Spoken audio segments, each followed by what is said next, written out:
अगर आप नए हैं इस चैनल के लिए तो सब्सक्राइब करना मत भूलिएगा एंड अपने नोटिफिकेशन को ऑन कर सकते हैं, जहां से आप मेरी आने वाली और भी वीडियोस को भी कैचअप कर सकते हैं। साथ ही याद रहे, अगर आपने नोटिफिकेशन ऑन नहीं करा तो आप मेरी आने वाली वीडियो को मिस कर देंगे। चैप्टर सेकंड है आपका ये, writing in the city life. इसके अंदर हम बेसिकली क्या कहते हैं, मेसोपोटामिया से जितनी भी एंशिएंट टाइम पे मेसोपोटामिया था वो सारा का सारा इससे रिलेटेड इसके अंदर पढ़ा जाएगा। ठीक है।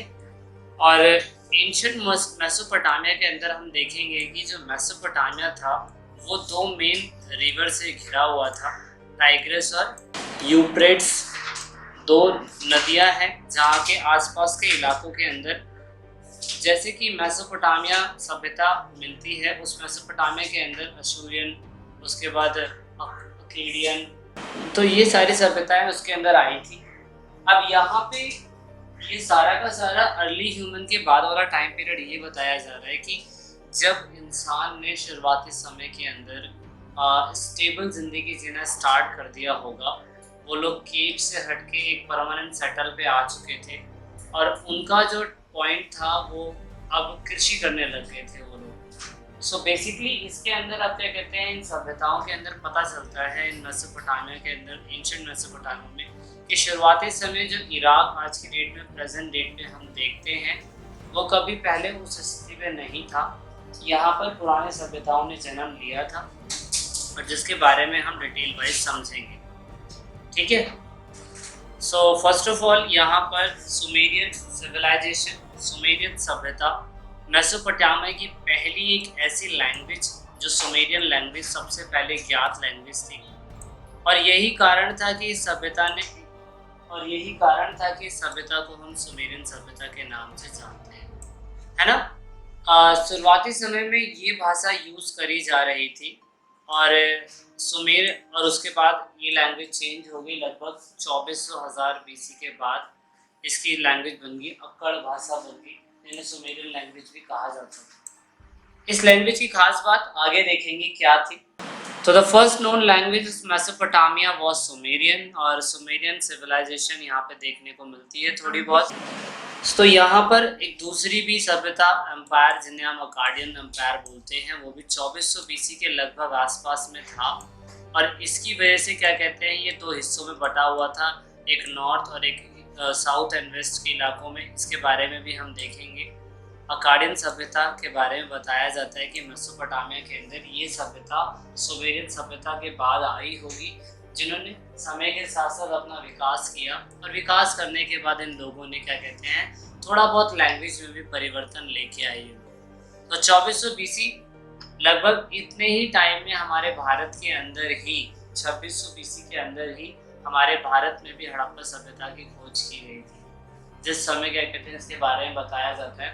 तो अभी देखेंगे कि इनका लिंक कैसे मेसोपोटामिया के साथ हमारा सभ्यता, हड़प्पा सभ्यता का लिंक था, कैसे था, उसके पीछे हम आएंगे अभी। तो बेसिकली ये तीन सभ्यता, एक लास्ट है अशूरियन कल्चर। ये भी क्या कहते हैं, उन राज्यों के अंदर देखने को मिलता है, मेसोपोटामिया की साइट्स में देखने को मिलता है कि ये भी अर्ली टाइम के अंदर ये लोग भी वहाँ पे कभी उत्तर के इलाकों में राज किया करते थे और इनका भी राज्य वहाँ पर था। ठीक है। तो अब यहाँ पे ये लैंग्वेज अशूरियन सभ्यता है और इन्होंने भी क्या कहते हैं, अक्कड़ लैंग्वेज का ही यूज करा था शुरुआत से ही, क्योंकि वही लगभग काफी लंबे समय तक फिर वही यूज हुई थी। ठीक है। तो मेसोपोटामिया अगर फेमस होगा तो मेसोपोटामिया किस लिए फेमस है, उसके ये 6 कारण हैं कि मेसोपोटामिया अपनी लिटरेचर की वजह से फेमस है, मेसोपोटामिया अपनी लैंग्वेज की वजह से फेमस है, ट्रेड की वजह से फेमस है, सिटी लाइफ की वजह से फेमस है, even writing is the most important aspect. क्योंकि शुरुआती समय पे जब मानव इतिहास ने लिखना चालू करा होगा, वो कैसे चालू करा हो किसी को नहीं पता, क्योंकि हमें ये नहीं पता था कि लैंग्वेजों का इस्तेमाल कैसे करना है, का खा गा। आज हमने अपने डेट पे बना लिया और हम लोगों को समझा सकते हैं कि का से ये है, गा से ये है। लेकिन शुरुआती समय में जब मानव था तो उसने कैसे चित्रों का इस्तेमाल करके चीज़ों को सेव करना चालू किया होगा, है ना। तो ये 6 चीज़ें हैं जिसकी वजह से मेसोपोटामिया अपने शुरुआती समय में सबसे फेमस रहा था, सबसे ज़्यादा फेमस रहा था। लैंग्वेज के अंदर सुमेरियन थी, अकाडियन थी और लास्ट में अमेरिक करके एक लैंग्वेज बताया ना, लास्ट में सिर्फ यही लैंग्वेज बची थी जो लगभग 0 BC तक इस्तेमाल हुई थी। ठीक है, लेकिन सुमेरियन इसलिए फेमस है क्योंकि सबसे पहली लैंग्वेज थी ये जो हड़प्पा सभ्यता के अंदर इस्तेमाल की गई थी। तो अगर मेसोपोटामिया सभ्यता को समझने के जो हमारे स्रोत हैंगे, अगर उन्हें हमें समझना है कि मेसोपोटामिया सही मायने में ऐसी कोई सभ्यता थी, ऐसी कोई सिविलाइजेशन थी, तो जब आर्कियोलॉजिस्ट उनका सर्वे करते हैं तो निम्नलिखित चीज़ों को पाते हैं, जिनमें से बिल्डिंग्स है, स्टैचू है, ऑर्नामेंट है, एनग्रेव्स है ना, कब्रें हैं। इन सभी से पता चलता है कि हाँ, मेसोपोटामिया सभ्यता पूरे इराक के जैसे इलाकों के अंदर रहा करती होगी, जिसमें समय समय पे राजा बदले होंगे, समय समय पे भाषाएं बदली होंगी, और यही नॉर्मल सा प्रोसेसर हड़प्पा सभ्यता के अंदर था। हमें वहाँ पे भवनों के निर्माण मिले, वहाँ पे मूर्तियाँ मिली, हमें वहाँ पे आभूषण मिले, हमें वहाँ पे कब्रें मिली। तो यही सारी चीज़ें हमें यहाँ पर भी मिली, मेसोपोटामिया के अंदर भी ये सारी की सारी चीज़ें मिली। और इन सब चीज़ों से हम मेसोपोटामिया का आंकड़ा लगा सकते हैं कि वो सभ्यता शुरुआती समय में कितनी ज़्यादा अच्छी होगी।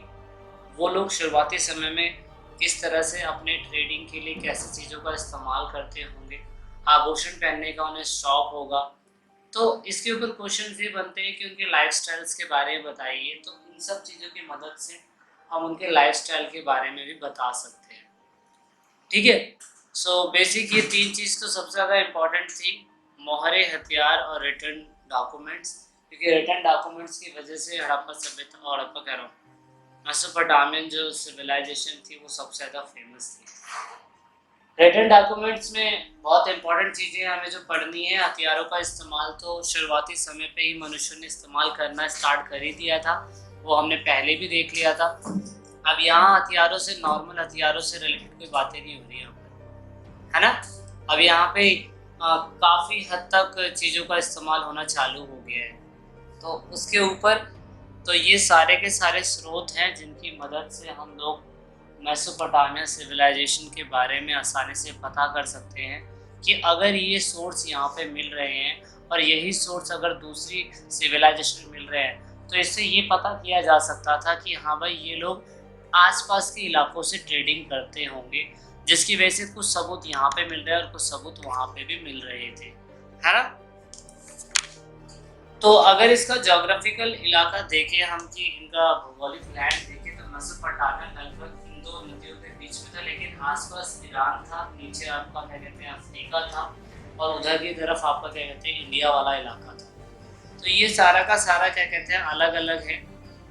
तो इसके बारे में ये बता रखा है कि कहाँ पे दक्षिण उत्तर के इलाकों में, नॉर्थ ईस्ट के इलाकों में कैसे पूरा का पूरा ग्रीनरी प्लान था। इसमें ज़मीनों के बारे में बताया हुआ है कि उत्तर में वो कैसे वहाँ पर क्या क्या अब होल लैंड हुआ करते थे, वहाँ पे sheeps and goat produce for milk and wool, के जो भेड़ बकरियाँ थी वो क्या कहते हैं मिल्क के लिए और मीट के लिए इस्तेमाल की जाती होंगी और ऊन के लिए इस्तेमाल की जाती होंगी, है ना, उत्पादन के लिए इस्तेमाल। क्योंकि देखो, वहाँ पर जब शुरुआती मानव ने ही समझ लिया था कि भाई हमें इन चीज़ों को पालने का फ़ायदा है, क्योंकि हम कब तक शिकार करेंगे, शिकार करेंगे तो वो मांस खत्म हो जाता है, ख़राब हो जाता है, स्केविंग करनी पड़ती है। लेकिन यहाँ तक लोगों ने समझ लिया था कि अगर हम लोगों को डोमेस्टिक एनिमल बेसिस पे यूज़ करेंगे, तो ये सिर्फ और सिर्फ हमें मांस और दूध ही नहीं देंगे, बल्कि हमें इनसे और भी फ़ायदा हो सकता है, जिसके बेसिस पे अर्ली ह्यूमन वहाँ पे ट्रेडिंग करता था। और ये तो इम्पोर्टेंट था ही था कि भेड़ बकरियों में भरमार में मांस, दूध और ऊन का उत्पादन किया जाता था वहाँ पर। और जो नदियाँ थी, लगभग जितनी भी ट्रिब्यूटरीज थी टाइग्रिस की, वो क्या कहते हैं और आसपास के इलाकों में जाने में मदद करती थी नदियाँ। दक्षिण एक रेगिस्तान है, और वह जो दक्षिण का इलाका था, जो साउथ के इलाके थे मेसोपोटामिया के अंदर, वहाँ पर कुछ ऐसा सिस्टम बनाया जाता था कि जब बाढ़ आती थी तो बाढ़ आने के बाद वहाँ पे जो पानी, बाढ़ का पानी आ जाता था, तो आने के बाद वहाँ पे वो साथ में अपने गंद लेके आ जाते थे। तो गंद उनके लिए एक उपजाऊ मिट्टी का काम किया करता होगा, जो आने वाले समय में ये लोग उसको फसल के रूप में उगाने में बहुत अच्छा यूज़ करते थे। और यही सेम चीज़ अप्लाई की गई थी हड़प्पा सभ्यता के अंदर। कि जब लोगों को खेती करनी होती थी तो खेती करने के लिए वो लोग खाद कहाँ से लाएंगे। तो बाढ़ के समय क्या होता था कि बाढ़ का पानी जो आता था ना, फिर सूखने के बाद जो जो भी थोड़ा बहुत कुछ बच जाता था वो सारा का सारा उनके लिए एक उपजाऊ क्या कहते हैं उसके लिए फर्टिलाइज के लिए यूज़ कर लिया। तो ये थोड़ा सिस्टम है, बता रखा है कैसे नदियों का इस्तेमाल किया गया होगा, नदियों के बेसिस पे लोगों ने कैसे दूसरे इलाकों में जाने में मदद ली होगी, और उसके बाद कैसे नदियों का इस्तेमाल करके इन लोगों ने वहाँ पर खेती करनी चालू करी होगी, है ना। तो ये सारी की सारी वहाँ पे विशेषताएं हैं, और यहाँ पर अच्छी तरीके से यहाँ पे दिखाई दे रहा है कि जो यूफ्रेट्स और टाइग्रेट्स के साथ छोटी छोटी सिंचाई नहरें थी वो बहुत काम आती थी, क्योंकि इससे फ़ायदा ये होता था कि आसपास के इलाकों में एक तो पानी की व्यवस्था भी अच्छी मिल जाती थी, और पानी की व्यवस्था मिलने के बाद यहाँ पर क्या कहते हैं जो ठंडी में जो वो वाले जो खजूर जैसी चीज़ें होती थी वो लोग इनको खाने में इनको गर्मी मिलती थी उस चीज़ से। इसके सबूत मिलते हैं वहाँ पर कि क्या कहते हैं खजूर के, क्योंकि ठंड के अंदर उनके पास ऐसा कुछ हीटर टाइप चीज़ें तो हुआ नहीं करती होगी कि आराम से हीटर जलाया और क्या कहते हैं वो लोग हाथ सेक लेते तो उनको रिलैक्स फील होता था, लेकिन खजूर जैसी चीज़ें जो हुआ करती थी उनको अंदर से गर्म रखती थी, है ना। मछली उन्हें अंदर से गर्म रखती थी, समझ रहे। तो इससे इनको ये भी फायदा होता था। तो अब यहाँ पे सबसे इम्पोर्टेंट फैक्टर ये उभर के आया कि the significance of the urbanisation in the Mesopotamia. Mesopotamia में शहरीकरण के महत्व क्या है, यानी कि जो दो महान उनके पास नदियां हैं उनका इस्तेमाल करके उन लोगों ने क्या करा कि मेसोपोटामिया जैसे इलाकों का शहरीकरण करना चालू करा। उन्होंने बहुत धीरे धीरे डेवलप करा, और डेवलप धीरे धीरे करते करते उन लोगों ने खाद्य उत्पादन में व्यापार, विनिर्माण जैसी सेवाएं और आर्थिक गतिविधियां उन लोगों ने स्टार्ट कर दी। यहाँ पर इन लोगों ने यहाँ तक ऐसा सिस्टम बना दिया था कि जब इनके पास चीज़ों को उगाने की क्षमता आ गई तो इन लोगों ने आसपास के इलाकों में उन चीज़ों को एज ए इकोनॉमिक पर्पस के बेस पे बेचना चालू किया। क्योंकि शुरुआती समय में दूध और मांस का इस्तेमाल तो हो ही रहा है, क्योंकि इनके पास भेड़ बकरियां थी, लेकिन अब ये लोग सर्विस भी देना चालू कर दे रहे हैं। सर्विस ये उन लोगों के लिए थी जो जैसे सपोज मान लो कि इनके पास कुछ भी फसल अगर पैदा हो रही है, सपोज गेहूँ पैदा हो रहा है, चावल पैदा हो रहा है, तो ये लोग क्या करेंगे कि आसपास के इलाकों में उन चीज़ों को बेचना चालू करेंगे। इससे फ़ायदा क्या होगा, ट्रेडिंग सिस्टम डेवलप हुआ, समझ रहे।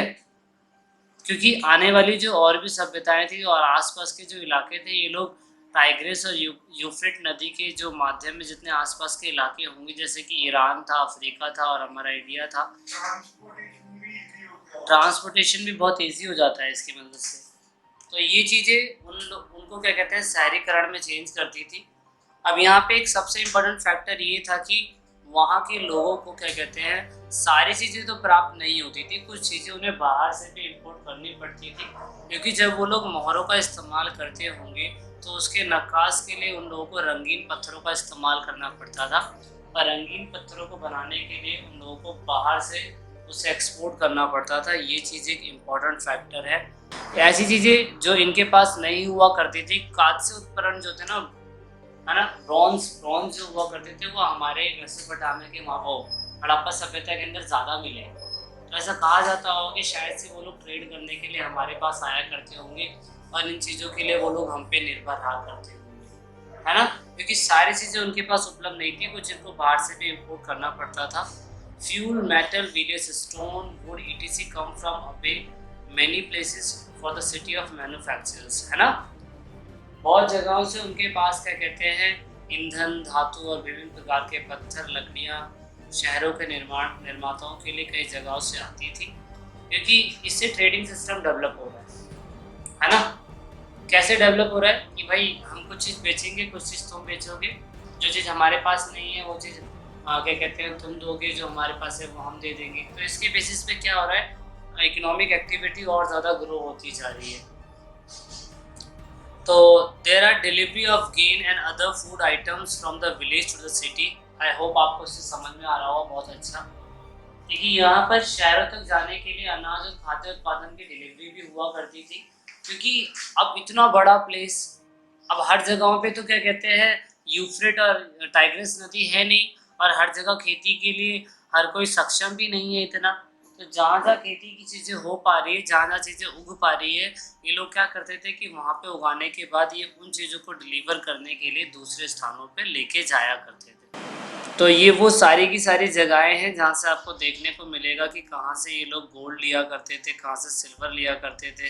ट्रेडिंग रूट्स इनका जो रेड लाइन में आपको दिखाई दे रहा है, ये सारा का सारा ये यूफ्रेट्स और टाइग्रिस नदी है ना, तो ये देखो पर्शियन ऑफ गल्फ्स यहाँ से है, और ये सारा का सारा अरेबियन सी है।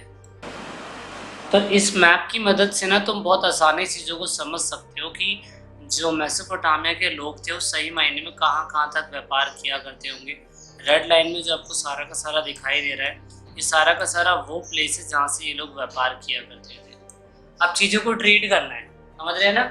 अब सारी की सारी चीज़ें क्या कहते हैं, मेसोपोटामिया के इलाकों में नहीं उग रही है, कुछ इंडस वैली सिविलाइजेशन में उग रही है, तो यहाँ से लेके यहाँ तक जाने के लिए टाइम तो लगता होगा, लेकिन क्या कहते हैं फिर भी ये लोग ट्रेडिंग के लिए इनके लिए एक अच्छा सिस्टम बन जाता था, समझ रहे। तो अब यहाँ पे कभी कभार क्या होता था कि जब उन लोगों के पास चीज़ों को बेचने की क्षमता आ गई, चालू हो गई, तो इन लोगों ने क्या करा कि अब चीज़ों को स्टोर रखना चालू कर दिया। इससे फ़ायदा ये होता था कि जो चीज़ें उग जाती थी ज़्यादा मात्रा में, उन लोगों को क्या कहते हैं, इन लोगों ने एक ऐसा सिस्टम बनाया कि जो भी चीज़ें उगती थी, पैदा होती थी, उनको स्टोर करा। यहाँ पर एक नॉर्मल सा प्रोसेस चलता था कि भाई कोई एक कमांड दे देता कि चीज़ों को डालने के लिए, चीज़ों को सेव करने के लिए एक स्टोरेज सिस्टम बनाया गया। तो धीरे धीरे करके इन लोगों ने उसको इकट्ठा करना भी चालू कर दिया, ताकि जो चीज़ें उस टाइम पे पैदा ना हो सके और जो चीज़ें समय पे ना मिल सके, वो बाद में ये लोग क्या कहते हैं उस स्टोरेज से निकाल के अपनी आवश्यकताओं को पूरा कर सके। तो अब अगर इतनी सारी मात्रा के अंदर जब खेती होनी चालू हो गई, सप्लाई होना चालू हो गया, होम डिलीवरी होनी चालू हो गई, तो अब ना शहरों के अंदर ना उसको जब अर्बनाइज किया जा रहा है, तो हर चीज़ उनको एक रिटर्न में लिखना बहुत ज़्यादा ज़रूरी था, क्योंकि इतना बड़ा ट्रेड हो रहा है, लोगों को सामान दिया जा रहा है या उनसे कोई एक्सचेंज किया जा रहा है, तो कुछ ना कुछ रिकॉर्ड रखना ज़रूरी है ना।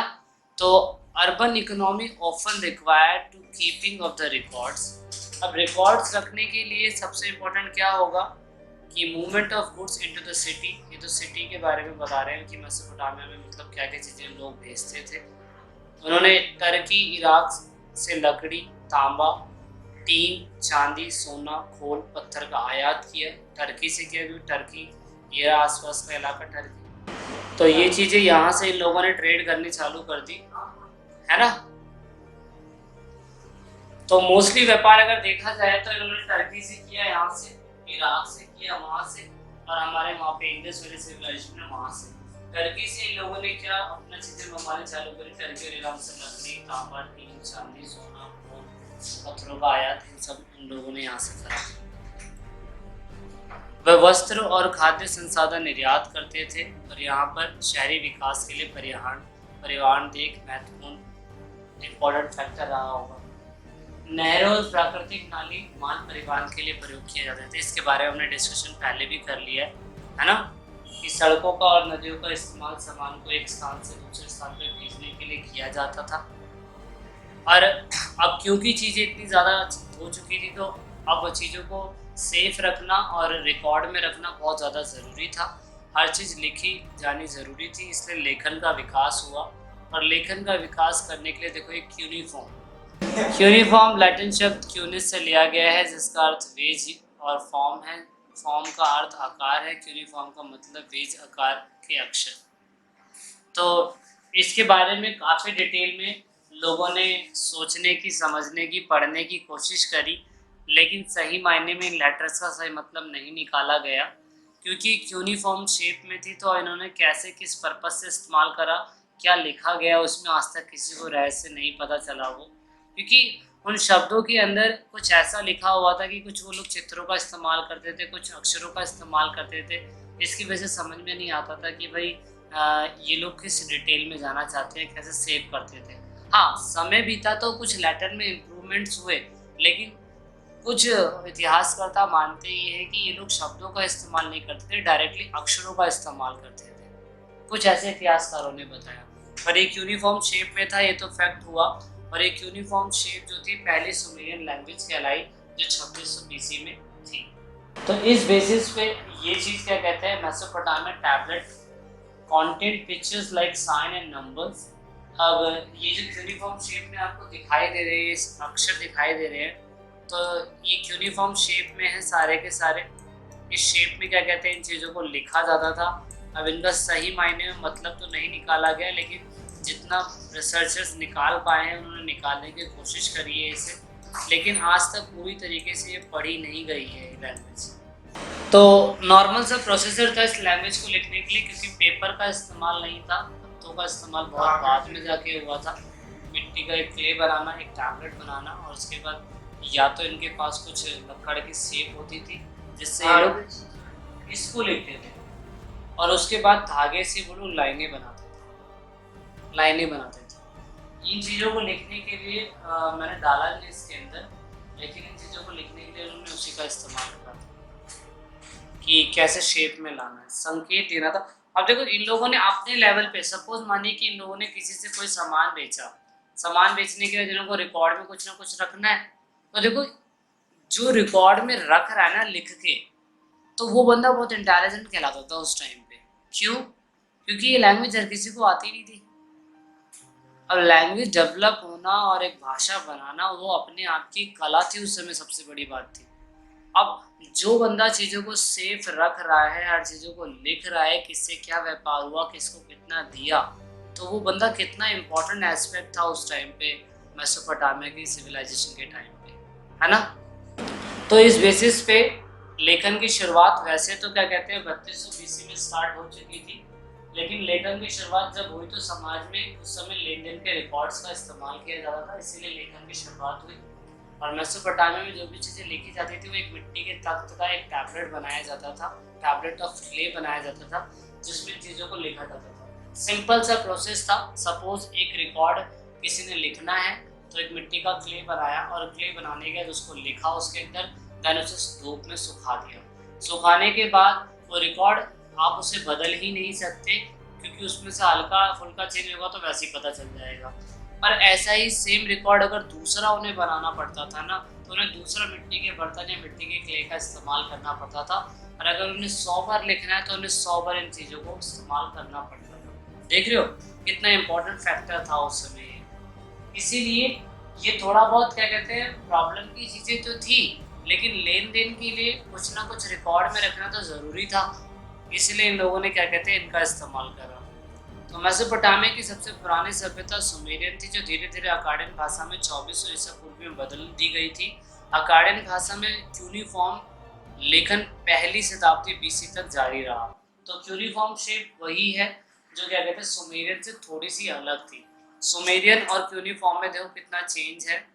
10 साल अगर लिखा है तो सुमेरियन लैंग्वेज में कुछ ऐसे लिखा जाता था, लेकिन जब अकाडियन लैंग्वेज आ गई तो उसको क्या कहते हैं देखो कितना ज़्यादा चेंज कर दिया गया। अशूरियन जब लैंग्वेज आ गई तो फिर ये उसी शेप में इस्तेमाल किया जाने लगा, क्यूनिफॉर्म शेप में। समझ रहे हैं ना। तो ये उस समय क्या कहते हैं, जैसे कि आज की डेट में हमारे पास लेटर्स होते हैं ABCD, उस समय इनके पास कोई लेटर्स नहीं थे, इनके पास पूरे के पूरे वर्ड हुआ करते थे, पूरे के पूरे वर्ड। किसी को पता ही नहीं चलता था कि ये लिखा गया है, समझ रहे हैं। तो इसी वजह से यहाँ पर सबसे बड़ी प्रॉब्लम होती थी क्यूनिफॉर्म राइटिंग को पढ़ने में, जो आज तक नहीं ढूंढी गई है। अगर आपको मौका मिले तो आप इस पर रिसर्च करना। तो जो राइटिंग पर्पस था, वैसे तो अब आपको इससे क्लियर हो गया होगा कि क्या कहते हैं अकाडियन लैंग्वेज जो थी 0 BC तक कैसे इस्तेमाल की गई होगी, जो क्यूनिफॉर्म शेप में ही थी।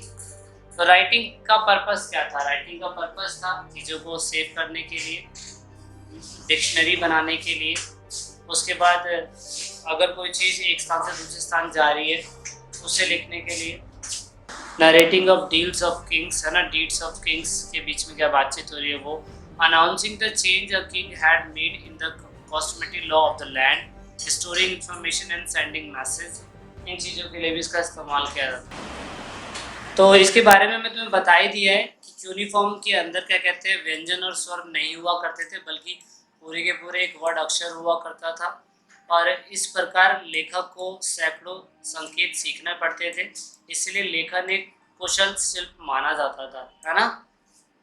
Thus the scribe had to learn hundred of signs, और writing was a skilled craft, क्योंकि सुमेरियन लैंग्वेज और सुमेरियन कह रहा हूँ यूनिफॉर्म लैंग्वेज पढ़ना हर किसी के बस की बात नहीं थी, क्योंकि इसके अंदर कोई स्वर और व्यंजन जैसी चीज़ें नहीं हुआ करती थी, पूरे के पूरे अक्षर हुआ करते थे, पूरे के पूरे वर्ड हुआ करते थे, जिसमें क्या कहते हैं अगर कोई बंदा इस चीज़ों को सीख रहा है तो उसको कहीं ना कहीं हज़ारों वर्ड सीखने पड़ते थे, हज़ारों चित्र देखने पड़ते थे, जब जाके वो चीज़ों को सीख पाता था कि हाँ भाई लैंग्वेज कैसे पढ़ी जाती थी। देख रहे हो, it convey visual form of system of sound and particular language, ये विशेष भाषा की आवाज़ की प्रणाली की दिशा के रूप में व्यक्त करता था, यूनिफॉर्म सिस्टम। अब यहाँ पे जो राजा कम पढ़ा लिखा हुआ करता था उसकी कोई वैल्यू नहीं हुआ करती थी, लेकिन जो राजा इन जैसी लैंग्वेज को पढ़ लेता था तो वो समाज के अंदर मेसोपोटामिया जैसी सभ्यताओं के अंदर एक ऊंचा दर्जा प्राप्त करता था, क्योंकि इन लैंग्वेज को पढ़ना सबसे आसान बात नहीं थी किसी भी राजा के। ठीक है, तो अभी के लिए इस चैप्टर के अंदर इतना ही है, आगे हम नेक्स्ट क्लास के अंदर देखेंगे। ठीक है, फाइनली अगर आप नए हैं इस चैनल के लिए तो अपने फ्रेंड्स एंड फैमिली को ज़रूर बोलिएगा इस चैनल को सब्सक्राइब करने के लिए। सबसे इम्पोर्टेंट बात, अगर आपको ये वीडियो पसंद आई है तो लाइक करना मत भूलिएगा, कमेंट करिए और अपने फ्रेंड्स एंड फैमिलीज को भी इस चैनल के सपोर्ट के लिए और नॉलेज के लिए बताते रहिए। So guys take care, thanks for watching my video, bye bye.